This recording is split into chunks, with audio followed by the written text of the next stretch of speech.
welcome back to my channel. Today, we'll be discussing Paid by Fujoking. Now before we get started, there will be spoilers, so if you don't want me spoiling this manhwa, go ahead and click off now. No worries, I'll catch you next time. Now for those of you left behind, let's go over some content warnings. There may be references to corruption, embezzlement, stalking, manipulation, traumatic brain injury, motorcycle accident, obsession, dubious consent, confinement, abuse, violence, sex work implications, blood, implied drug use, and drugging, as these things do appear in the manhwa. Now, if that's all good with you, let's go and get started. Okay, I lied. We're not getting started just yet. I actually just got a new microphone, and I'm hoping you guys can tell the difference in quality. I certainly can. Any feedback you have, I'd be happy to hear it. Otherwise, now let's get started. As always, let's start with the synopsis. Heejae is known as the Conglomerate Prince. He's part of the Jinhwa group, founded and controlled by his family, the Yeon family. His elder brother, Heekyum, is a chairman, and Heejae is a board member.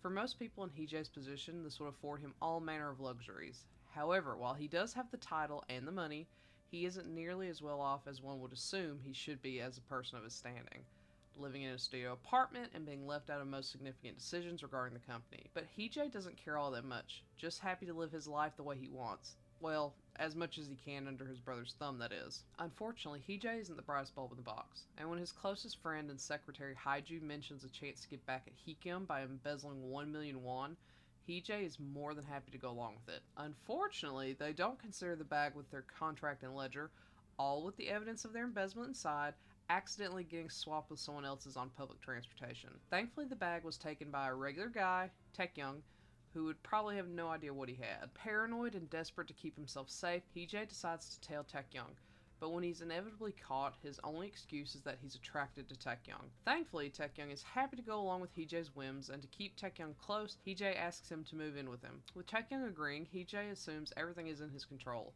Unfortunately, he doesn't anticipate Taekyung wanting to consummate the relationship, and if Heejae wants to stay under the radar, he'll have to go along with everything. Everything. Let's just go ahead and get this out of the way. The art is stunning. It's Fujoking, so that's hardly a surprise. To me, though, having read a bunch of Fujoking at this point, this to me is the peak.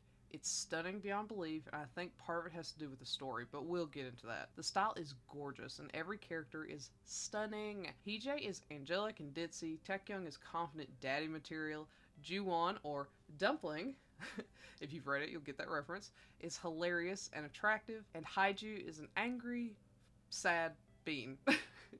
I love them all. Even our villain, Heekyum, is a cold beauty. If you didn't know this already, Fujoking is a master of BL, just as the name would suggest. Every piece is a work of art, and this is no exception.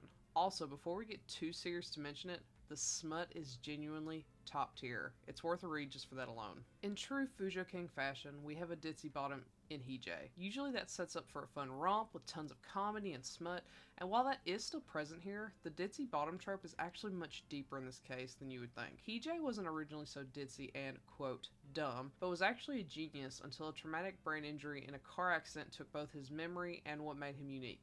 His IQ. If that doesn't hurt you to your very core, I don't know what will. It makes all the jokes at Heejae's expense crueler, making the reader feel like an asshole for going along with the joke. I love this sharp pain so much, I can't even explain it. I often talk about how emotional I get reading certain things, but I very rarely shed tears.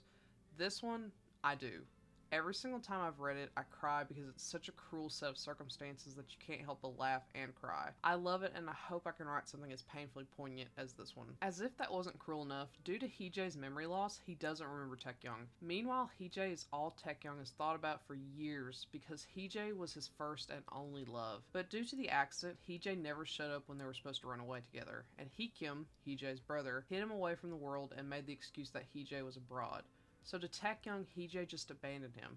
The one person he connected with and thought he could rely on threw him away like he was less than trash. He's completely justified in his path of vengeance, but we know Heejae was not at fault. It's so painful because you agree with both of them, and they're both in their right to feel hurt and slighted, but at the same time their hurt is directed at the wrong person. Heekyum is the reason they both suffer endlessly. He's the true villain, but neither Heejae nor Taekyung realizes it until they're both broken beyond measure. When Taekyung finally realizes Heejae didn't abandon him and that he doesn't remember him because of that night, it's a slow climb of forgiveness, retribution, and more. It hurts on every front, but it's so good. Thankfully, it's not all endless suffering. Taekyung, with the power he's cultivated all his time, gets his revenge on Jinhwa, taking it down. The best part of it all is that Heejay finally gets confirmation that he isn't loved because he's a genius or the child of the Jinhwa conglomerate. Even if he never got his memories or genius back, Taekyung would love him all the same.